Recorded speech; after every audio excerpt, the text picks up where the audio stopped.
Welcome to MarcusG.tv. I'm Chef Marcus Giuliano. I'm a chef on a mission. Today's mission is 50 mistakes that restaurant owners make. George, what's the question online today?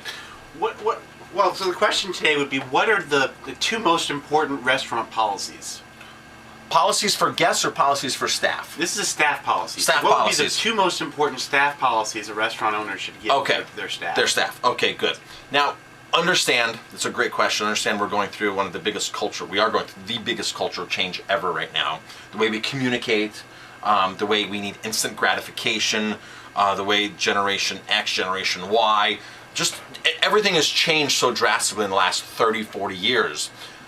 Of course, every restaurant should have a handbook with tons of policies. But if you had to choose from one or two policies, the most important policies a restaurant owner or small business should have intact today. Here they are. Ready? First one, sexual harassment. You have to cover your ass.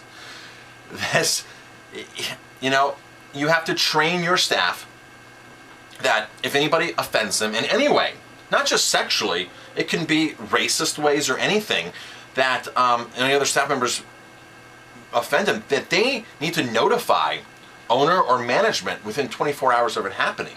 The staff needs to understand that, because nowadays, in this time of age, people are money hungry. People, want to make accusations. And to be fair to the restaurateur, to the business owner, if somebody comes to me in 24 hours and says something happened, I can take care of it, right? I can sit down with the other person, I can suspend the other person, I can fire the other person. But if they come to me 3 months later and say, so-and-so's been bothering me for the last 2 months, 3 months,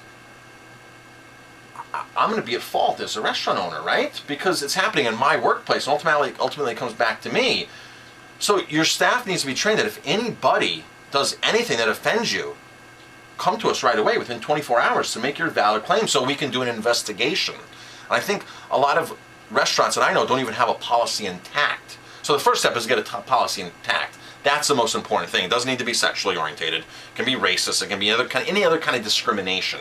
And they need to have a time limit that, as a restaurant owner, as a business owner, you can take care of it and conduct an investigation so you don't have any accusations coming way back. So then if they do say something 4 months later, or they quit, and then they make an accusation, you can say, well, they signed this paper, and they never made a complaint. They have a 24-hour policy. We're willing to fix it. As a business owner, I'm willing to take care of it, but if I don't know, I can't take care of it. So I can only assume that this person is making this up now, right? Because people say things after they get fired, really, or after they quit a job, or after the separation has happened. That's when they can say something, typically. The other one is social media. Social media, big one. Right? The way we communicate has changed. You get 10 staff members that come into work, right? Okay. You're not that busy. One of the staff members goes home early. They go out and tweet or Facebook, hey, not busy tonight at restaurant XYZ.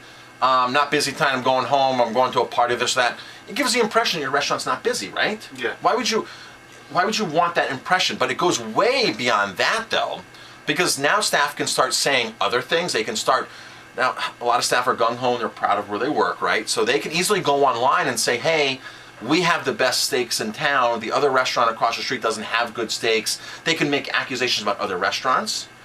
Then once again, that separation happens, they can make accusations about their own restaurants. Or they can say, hey, I'm at work tonight and it sucks. Right. I'm at work tonight dealing with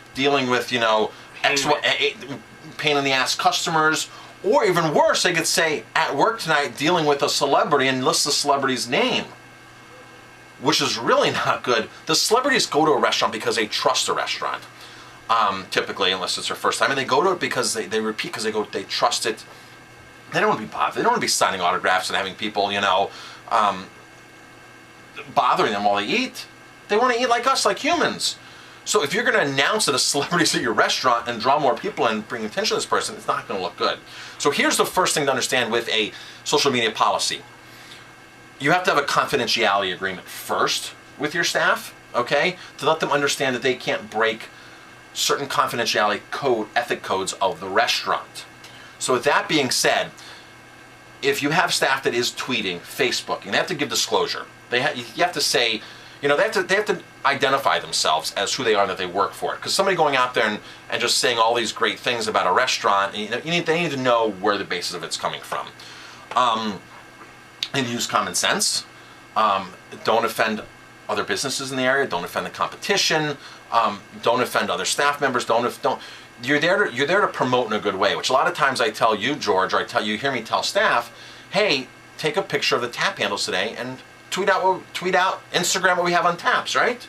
Because we want to show off what we have. Yeah, why not? We don't want to downgrade the other restaurants. We don't want to, we want to play fair. So it's a whole playing fair scene, which is extremely important. So you want to promote, play fair, use common sense, and protect the integrity of confidentiality of the restaurant. So you're not going to give away, like, I'm against secret recipes, and if you see that in any of my videos, I don't like secret recipes whatsoever. If you're going to a restaurant, you want to know what's in your food, you have every right to know what's in your food, and I can't stand when certain restaurants say, oh, that's a secret, right? No, I'm eating your food. I didn't need to know what's in your food. Well, if you work at one of those restaurants and you tweet out the secret ingredients, then you're breaking a confidentiality code of the restaurant. So understand that you need to have the confidentiality code, the social media policy, and of course, sexual harassment. So those are the two. Third is the confidentiality, I guess, in there. You need to have as a policy. But confidentiality is something that you need to make sure that your staff understands from day one. You're here to protect and represent the brand. Represent. So that was a great question today, George. We'll do one. We have tons of questions coming in via email and everything. So and comments on YouTube. So if you have a question, leave a comment here, or you can email me at help@50mistakes.com.